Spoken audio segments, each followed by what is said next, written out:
What's up, guys and girls? Welcome back to the channel. My name is Roman, and today I am going to be installing a gloss black grill on my E90 M3 2009. I don't think that really matters.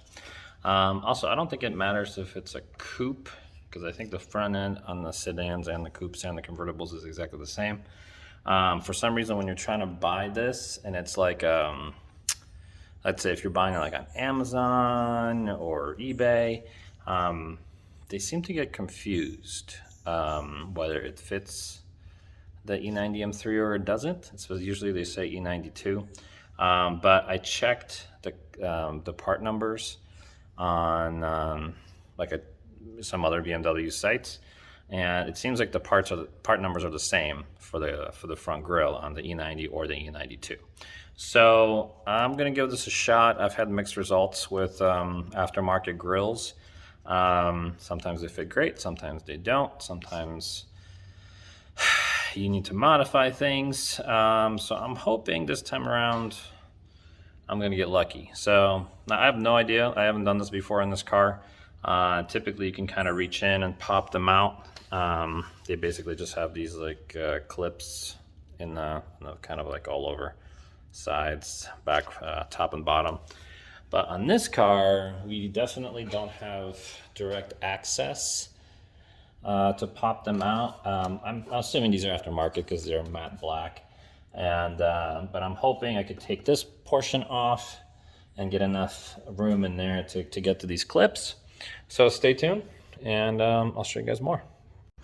All right, guys and girls, that was actually fairly easy. So if you do want to take this panel out, there's basically just two T20 Torx screws and two kind of like your typical plastic clips where you have to pull this part out, and then you could pull out the top part, and then it comes right off very easy. And then you're just gonna reach your hand in through here.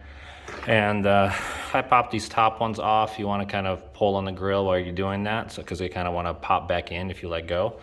Bottom ones are pretty easy to take out. So as you can see, the only one I had issue with was this side. It's a little harder to get in here, but you can see there's like a really thin thing that the clip kind of really holds on to. Really did not have issues with any of these or the top ones. Just remember, it's not about pulling this big part. Let me show you. So it's not this part that you're trying to pull, it's really this part. So you really want to kind of get your finger in here and push this down, because it's this tooth here that's holding on to the bumper.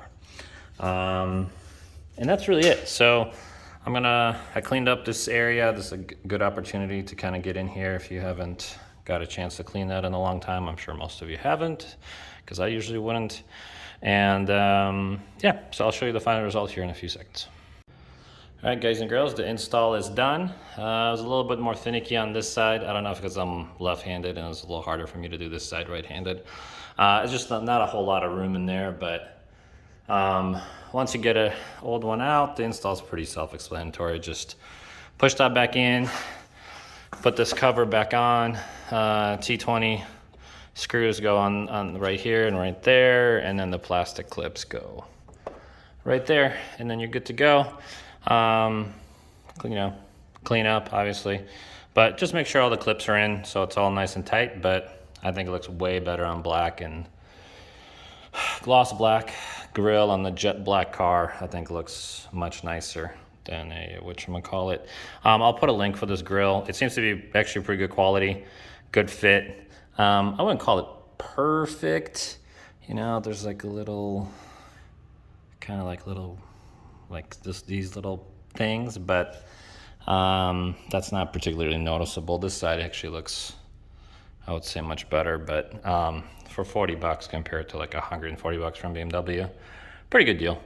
So stay tuned. I'm gonna put the rear spacers on, and let's see what that's gonna look like. So here's the before, and then I have a 10 mil spacer we're gonna add on and see if we're still good and we shouldn't be rubbing. My fenders are rolled, and yeah, we'll see if we can get a little bit more stance out of this. Now, this car, when I first got it, so it's 19 by 10s in the back, and it came with a 285/35 tire, which isn't right.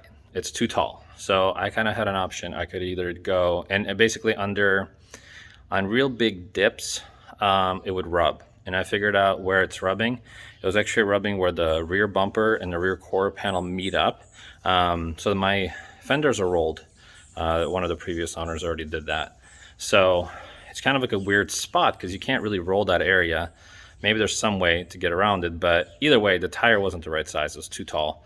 So I could have either done a 285/30 or a 275/35. You can also do a 275/30 as well. It's kind of like one of those weird sizes where like nothing's quite perfect. So I went the 275/35 route, and now the car doesn't rub. I haven't had any issues in the back whatsoever. And but the way the car sits now, the stance is like not quite as good as it was before, basically. So I'm going to try a 10 mil. I also have a 5 mil coming as well that I was going to put on the front, but if 10 mil is too much in the back, we'll try the 5 mil next. I didn't really measure it. I kind of eyed it. Obviously, if you know, the nice thing about Amazon is you can return stuff really easily. And if you guys never watched my other video on spacers or sizing your wheels and tires and whatever, ideally it's great to have the perfect spec wheel and tire combination without having spacers. And I have nothing against spacers. I use spacers actually quite frequently, and to kind of get the perfect stance, because often it's very difficult to find wheels that are that perfect spec, right, for your car, unless you're custom ordering wheels, which are really expensive. And but when you're putting a spacer on, and just in case you guys are not familiar, this is like typically a spacer. Sometimes they don't have these extra holes in them, but in essence, you're just pushing the wheels out. So you always want to get a hub-centric spacer, which basically it's meant for the right. This hole right here is specifically to your car, and this one is specific to your wheels. You can get like little adapters and things like that to make them right, but it's better just to order the right one. And the main thing is you're creating like another point of, I don't want to call it failure, but another point of issues when you're putting a spacer on. So if your spacer is not completely straight, this will cause vibrations in the rear. So typically, I recommend buying a known brand for spacers. So like H&R makes spacers. Some other companies make spacers. I typically run H&Rs. I actually had really good luck with these. You can find these also on Amazon. I'll give you guys a link. It's called Ren Motorsport spacers, and I got the kit. So the other thing is when you're adding spacers, your stock bolts are typically not going to be long enough because you're now creating more distance between the wheel and the hub, and your bolts need to be longer. So you should always at least get basically a bolt that's a little bit longer. So if it's a 10 mil spacer, get a 10 mil longer bolt. Pretty simple math. And so this video isn't about spacers. I just wanted to kind of throw that out there. I have had some spacers that I bought. I kind of learned the hard way. We threw them on the back of my wife's X5, and it was just vibrating like crazy. And then as soon as you took them off, it stopped vibrating. So that spacer was not a good quality spacer. But basically, here's a longer bolt. Let me take out one of my factory bolts. I'll show you the difference. Also, like my car came from like real climate. So I live in San Diego where it's super mild here. So our cars really don't rust. They get very little wear and tear compared to other parts of the country. But this car came from Chicago, and so things things are not always as nice and clean. A lot of my bolts are like really rusty, so I really wanted to replace these anyways because I have, you know, fairly nice wheels, and you know, you kind of want nice shiny stuff, I guess. Especially since this is my daily driver, but I don't drive every day. I mainly work from home. So, but here's the difference with the bolts. Try to grab these. So like, here's the height difference. Okay. Also, when you get in bolts, notice that this is the factory, the short one's the factory one, that it's a cone shape. They're not all cone shaped. Depends on the car, depends on the wheels. You usually want to match them up. It's actually more important you match them up to the wheels than the car, because it's what's inside of your wheel that where this is sitting, because this is basically your mating surface. Sorry. This right here, this cone part is what holds the wheel in place. So if this is more round than a cone, then you need to have conical bolts instead of cone bolts. So just know what you're getting. Obviously, if you're switching things out and, you know, making adjustments, that's good. Just good info to know.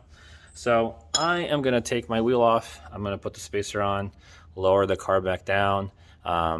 Here's a clip of what it looks like now, and then I'll show you what it looks like with the spacer on. And hopefully I'm not gonna have too many any more rubbing issues, because now my tire is a little bit more like angled instead of being like really flat straight up. So fingers crossed this works. All right, thanks guys. Hold on. It look like, so here's the before. All right, so here is the now.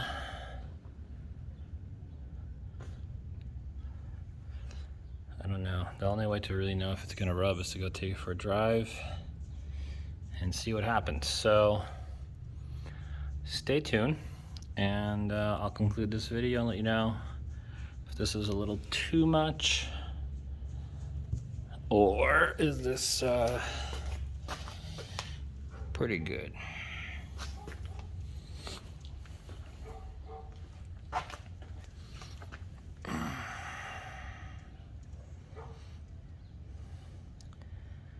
Yeah, it might be good. I don't know. We'll see. I was hoping I'd finish the video for you guys, but unfortunately, after taking a little drive, I am rubbing in the back on some bumps. It's not horrible, but it's enough for me to want to take them off. So I think we're gonna try the 5 mil. Probably should have measured, to be honest. It is pretty aggressive on the back here. Like, there's, you know, this is pretty tight, and it's rubbing on the same section as before with the wrong tires on it. So I think I could probably get away with the 5 mil, but worst case scenario, it's not that bad. But yep, gotta get the tools back out and take this thing off. So that's it. Hope you like this video. Please subscribe, please like, and I'll see you in the next one. Take care.